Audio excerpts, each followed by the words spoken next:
Exactly how many languages do I need to know for giving a speech? It's not the number of languages you need to know, it's the mastery of the language in which you will be giving the speech. Let's go ahead and use O'Hare and Rubinstein's Pocket Guide to Public Speaking, 7th edition. Chapter 15 explains using language, and I'm going to use their PowerPoint as a presentational aid. First, use a specific oral style when considering language. You want to strive for simplicity. Don't talk over the audience's head. Don't talk to them like they're idiots, but target a middle-of-the-road use of the English language. You want to use simpler terms and fewer words. You want to translate jargon into simple language. Make use of frequent repetition. Add emphasis to important ideas. And imbue language with rhythm and drama. We'll talk about that as we go along, because imbue, not exactly a simple word.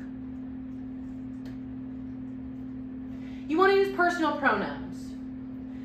This draws your listeners into the message. You may use the words I, you, or we. Although we is probably the best choice, there are occasions where it won't always work.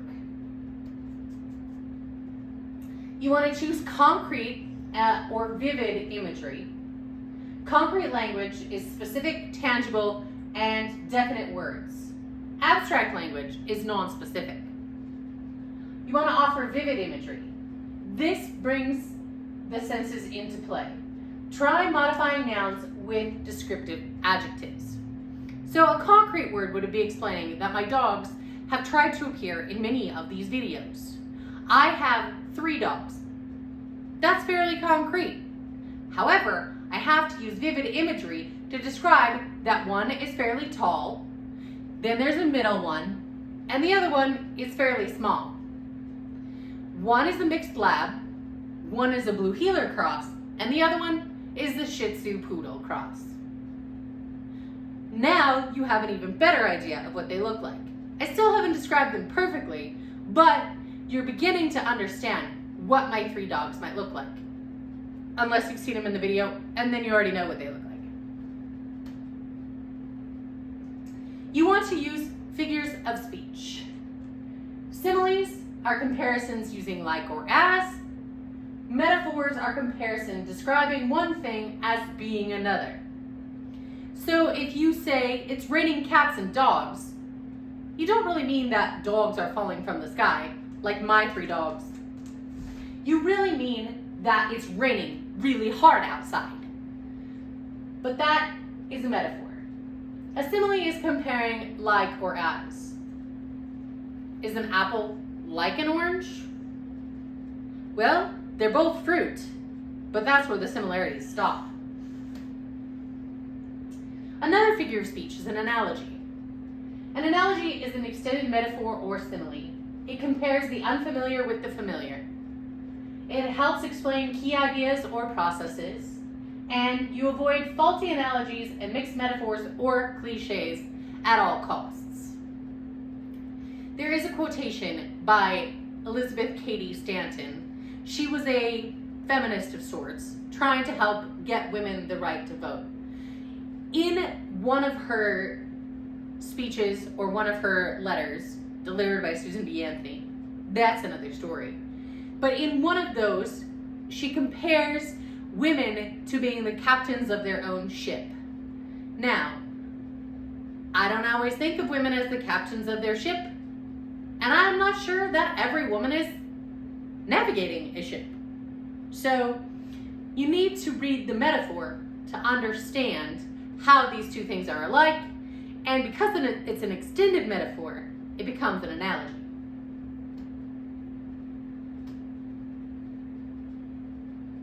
You have to choose words that build credibility. This is the part where we're going to talk about some words and some parts of language that are a little bit challenging to understand, to avoid, and most importantly though, for us to remember to use them appropriately. First is Appropriate language. You need to match the formality with the occasion. If it is not intended to be a funny situation, then you probably shouldn't use humor. Use vernacular or regional language when appropriate. If I went down south and said y'all or all y'all, people would probably think I was strange or trying to make fun of them. Because I was raised in Minnesota, I currently live in Colorado. I have never used y'all as part of my regular daily language. However, it is often used in the South in their local and regional vernacular. So it would be appropriate to use it in a speech. Use code switching, which is alternating between two languages or dialects selectively. In other words, most of us, when we watch a national news program, understand the news being presented. Why? Because it's presented in the most formal language of our country. Of course, our country here is the United States, but you would have a similar experience in many other countries where the most common form of the language is used for a national program. Code switching, though acceptable, is not usually what we want to do in a presentation. You want to use words accurately. Misuse causes audience to lose confidence in you as the speaker. You want to be aware of malapropisms. Oh dear. Jargon, malapropism. What is that? Well, they are words or phrases used inadvertently or incorrectly, and they're used in place of similar sounding words or phrases. You want to use active voice. It makes your statements clear and assertive. An active verb is when the subject performs an action, and a passive verb is when the subject is acted upon. You want to use inclusive and unbiased language. Language should respect audience members. It should respect audience members, cultural beliefs, norms, and traditions. You want to choose words that build credibility. You want to eliminate language that reflects unfounded assumptions, negative descriptions, or stereotypes. Please try to avoid these things in your presentations. I can promise that they will happen and be more successful if you avoid these language choices. You want to explain terms that are unfamiliar to some or all of your listeners and avoid colloquial expressions or idioms. Colloquial expressions are expressions that are used very regionally. My husband likes to use the word warsh, and I use the word wash. Why does he say warsh? There's no R in the word. But it is colloquial here in the part of Colorado where he was raised. You want to use gender-neutral language when possible and when appropriate. If you know the pronouns used by the author of your source or the testimony, then you are totally welcome to use the pronouns they choose, he or she. Often, though, it is best to include they, them, or their when referring to multiple people, particularly if you do not know the gender or sexual orientation of the person presenting the information or the source you took the information from. You want to avoid using masculine pronouns generically. Though this was at one time in the history of our country and the history of other English-speaking countries to use he for all people, it is no longer appropriate and has not been since I started teaching public speaking, and I think even since I was in kindergarten. Yes, that was a little while ago. You want to always use inclusive pronouns, like I mentioned. Use his or her, we, our, your, and use the singular forms of they, them, their. This will allow you to be more inclusive for all your audience members. You want to use repetition to create rhythm. It implants important ideas in the listener's head, and it works well with appropriate voice inflections. These are a couple more of those big fancy words that you want to keep to a minimum in your presentation unless you're going to explain them. These are also known as jargon of the communication discipline, and probably English, but you can also use them in other languages as well for communication. Anaphora is repeating words and phrases at the beginning of successive phrases, clauses, or sentences, and epiphora is repeating words and phrases at the end of successive statements. Using anaphora and epiphora can be effective.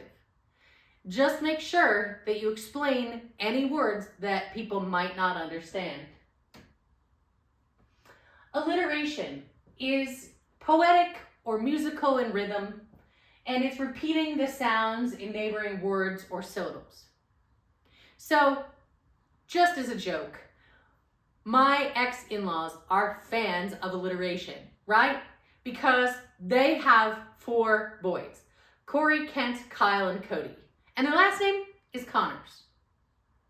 But you can't spell them all with the same letter, or Kent and Kyle become Sent and Sile. So, even though it's alliteration, make sure that they have similar sounds in closer adjoining words. They don't have to have the exact same sound. You want to choose words that create a lasting impression. All of the words that you use in giving a speech will create a lasting impression. So make sure to choose your words carefully. You want to experiment with parallelism. Arrange words in a similar form. They can help emphasize important ideas. Of course, you want them to be simple, and maybe you're using a simple numbering system, first, second, third. You want to create a steady and building rhythm so that when you get to the end of the speech, people will know you got to the end of the speech, and you won't have to stand there awkwardly and say something like, "Thank you." Triads are 3 parallel elements, and this is also popular. Antithesis sets 2 ideas in parallel opposition to each other.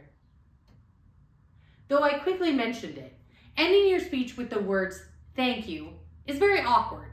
We don't hear professional speakers end their speeches or their presentations with "thank you." It's very rare to see a professional speaker do that. It's also rare to see a minister of any sort end their speech with "thank you." And it is very rare to see a TED Talk end with "thank you." Why don't we use "thank you" at the end of a presentation? It's simple. I shouldn't be thanking you. You should be thanking me for the information I have just presented. This is the reason for people applauding. Also, it sounds really silly to thank people for their time. Yes, you used some of their time, but you certainly didn't waste it. So you shouldn't have to thank them for giving it to you.